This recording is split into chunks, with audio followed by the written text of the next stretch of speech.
بسم الله الرحمن الرحيم.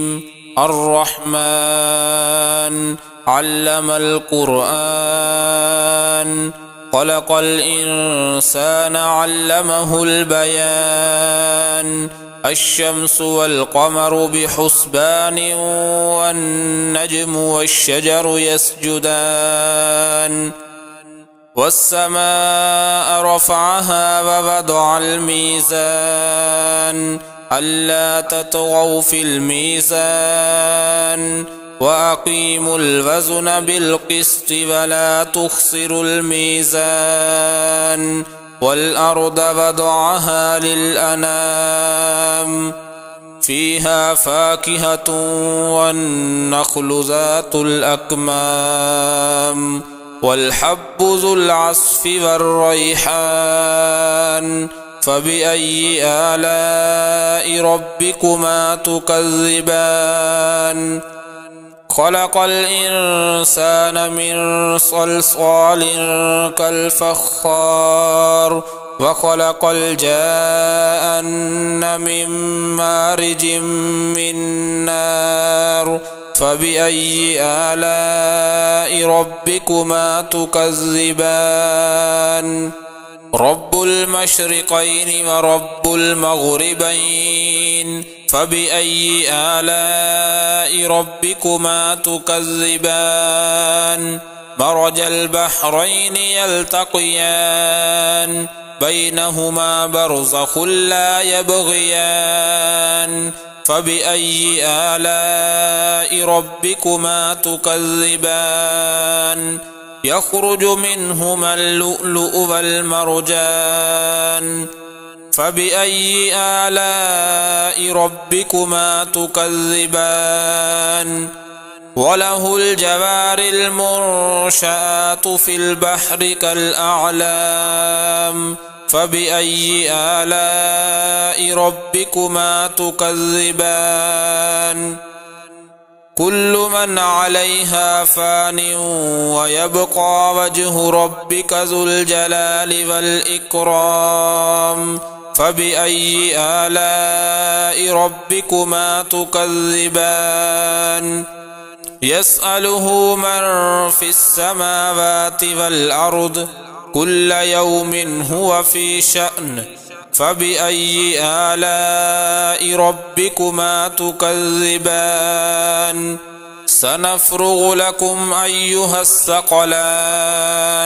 فبأي آلاء ربكما تكذبان؟ يا معشر الجن والإنس إن استطعتم أن تنفذوا من أقطار السماوات والأرض فانفذوا، لا تنفذون إلا بسلطان. فبأي آلاء ربكما تكذبان؟ يرسل عليكما شواظ من نار ونحاس فلا تنتصران. فبأي آلاء ربكما تكذبان؟ فإذا انشقت السماء فكانت وردة كالدهان. فبأي آلاء ربكما تكذبان؟ فيومئذ لا يسأل عن ذنبه إنس ولا جان. فبأي آلاء ربكما تكذبان؟ يعرف المجرمون بسيماهم فيؤخذ بالنواصي والأقدام. فبأي آلاء ربكما تكذبان؟ هذه جهنم التي يكذب بها المجرمون، يطوفون بينها وبين حميم آن. فبأي آلاء ربكما تكذبان؟ ولمن خاف مقام ربه جنتان، فبأي آلاء ربكما تكذبان ذواتا أفنان فبأي آلاء ربكما تكذبان فيهما عينان تجريان فبأي آلاء ربكما تكذبان فيهما من كل فاكهة زوجان فبأي آلاء ربكما تكذبان متكئين على فرش بطائنها من استبرق وجنى الجنتين دان فبأي آلاء ربكما تكذبان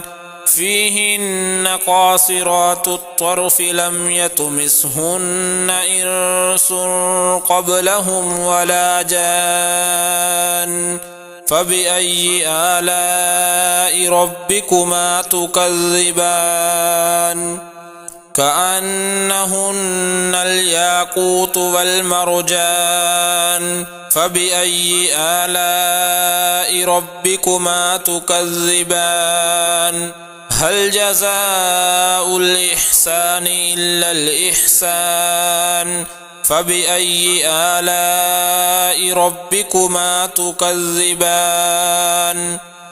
ومن دونهما جنتان فبأي آلاء ربكما تكذبان مدهامتان